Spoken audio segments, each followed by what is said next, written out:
First of all, we would like to thank you for receiving us today. When Maxwell passed away, you took a number of measures. We as a family who have felt it, who have received it, are here today to tell you exactly how we feel of what you've done for us and to thank you. Let me say that if we could put weight on words, today you would have needed a crane to lift our thank you, because we are very grateful. You paid a visit to the family at the family house, and the entourage that followed you indicated to us as a family that this is a matter that you haven't taken lightly. And when you came, you made a number of pronouncements, the first of which you said you were promoting then Captain Maxwell Mahama to the rank of Major based upon recommendations from the CDS, and the fact that you have the power to do so, and indeed you promoted him posthumously to the rank of Major. As a family, we are grateful for this, and we say thank you. The next thing you told us that Maxwell should be given a full state burial. And I remember you did say, you may not be with us physically, but you will be with us in spirit, and that you have made all the necessary measures and given the necessary directives for what you have said to be carried out to the letter. And indeed, that was what happened. You did say that day was that you were setting up an endowment fund to take care of Maxwell's widow and the children. And that day, on your own, you did donate 50,000 to start. As a family, we are grateful, and we thank you personally for this, and we thank you for setting up the endowment fund. As we speak today, all the processes have taken place and the fund has been launched. We wanted a monument to be erected at the appropriate place in memory of Maxwell Mahama. Just last week, the Minister of Defense cut the sword for the commencement of work on the monument. We would like to take this opportunity to make a comment that if Maxwell's death will cause a review of some processes of our criminal system, we will appreciate it, because we thought that those who saw the videos of Maxwell's murder and the initial arrest made by the police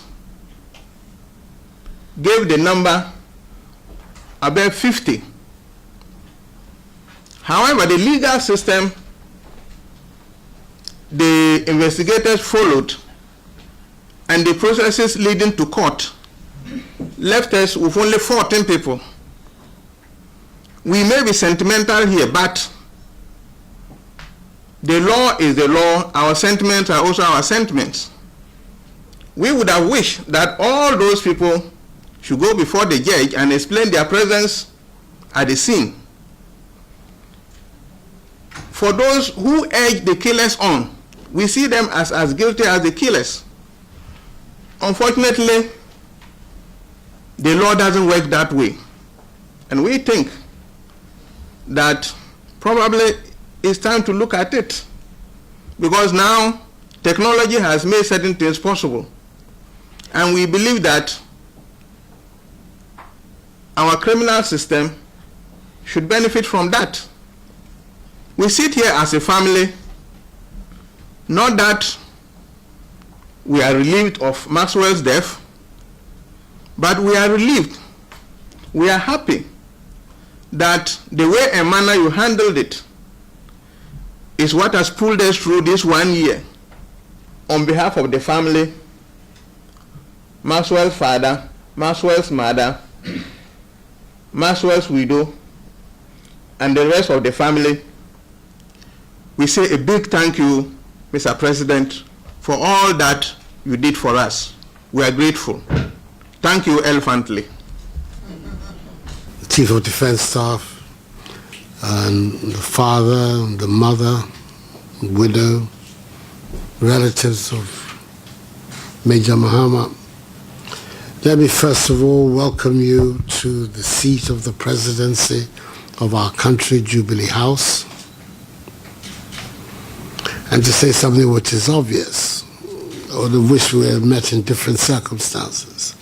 But then that is the will of God, that we should meet in these circumstances. When the deed occurred, I think all of you and your family would attest to the revulsion that engulfed the entire nation at the manner of his death.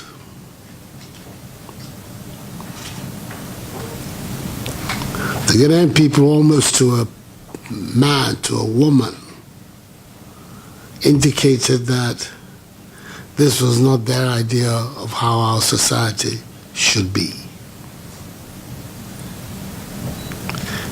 And as a result of the grief that gripped the entire nation, all kinds of things were done to express to you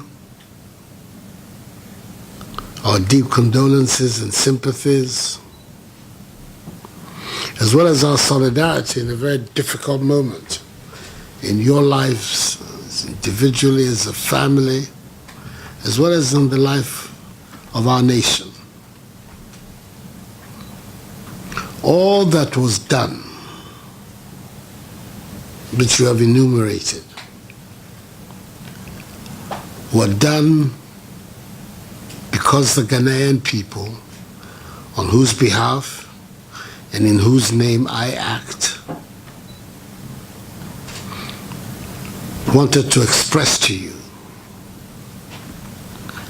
their solidarity.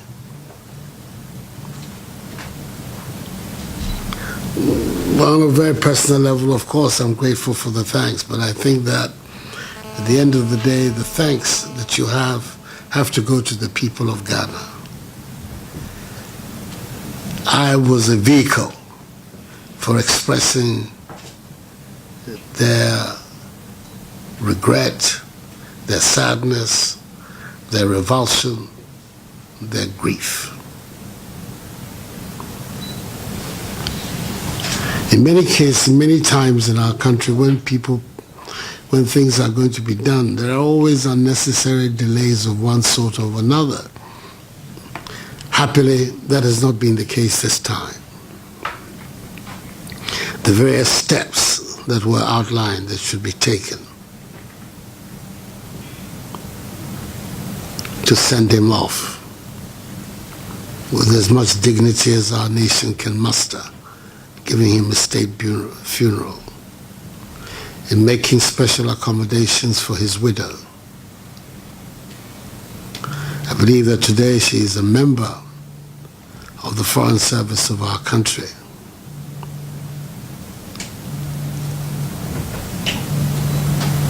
And then the other arrangements, culminating in the endowment fund.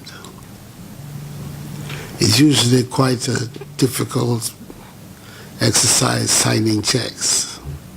Well, this is one occasion where I signed the check for the 50,000 CDs with a great deal of satisfaction.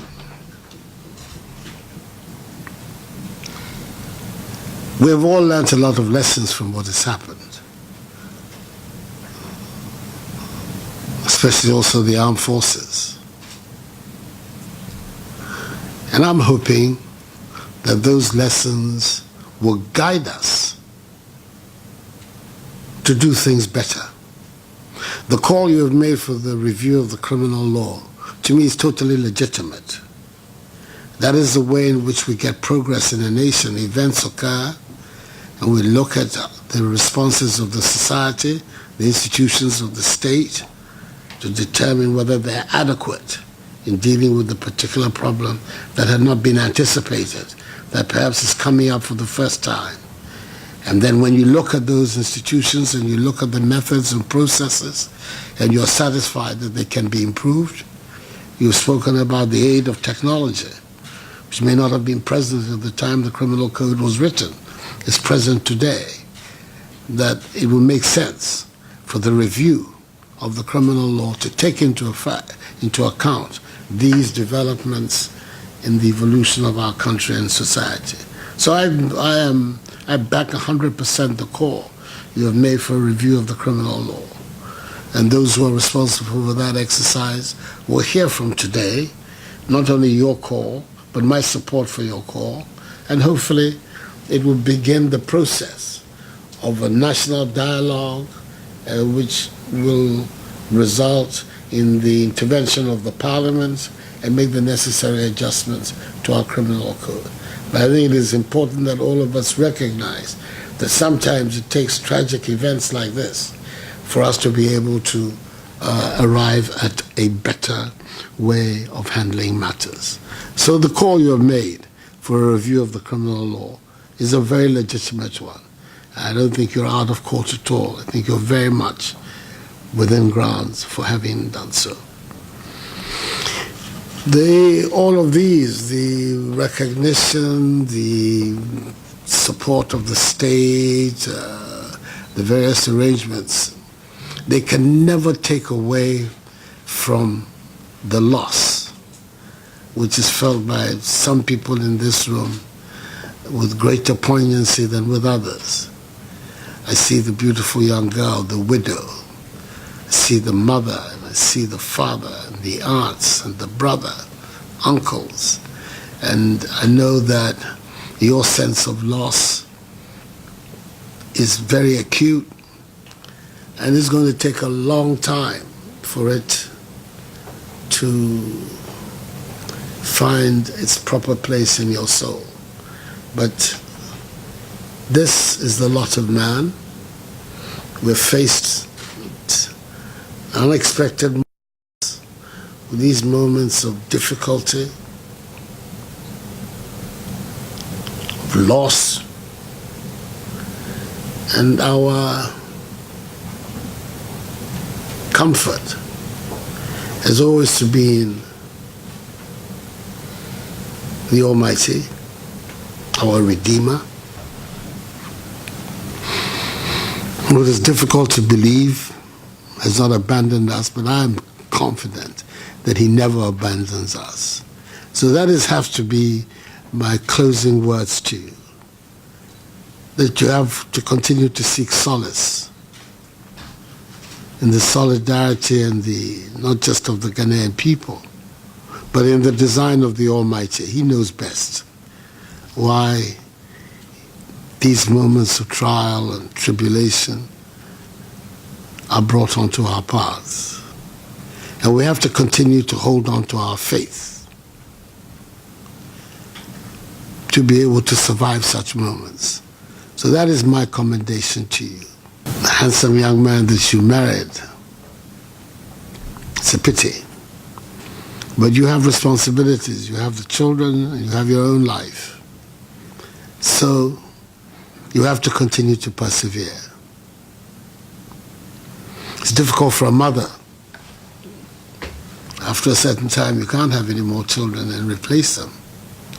So to see a young boy brought from infancy, grew up into a fine young man, a soldier, to be taken away in this manner. These are heavy, heavy burdens that a mother and a father have to bear.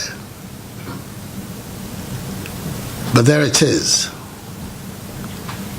And I have no doubt that with the little that I've been told about the young man, he would want you to hold your head up high and bear it with grace and dignity,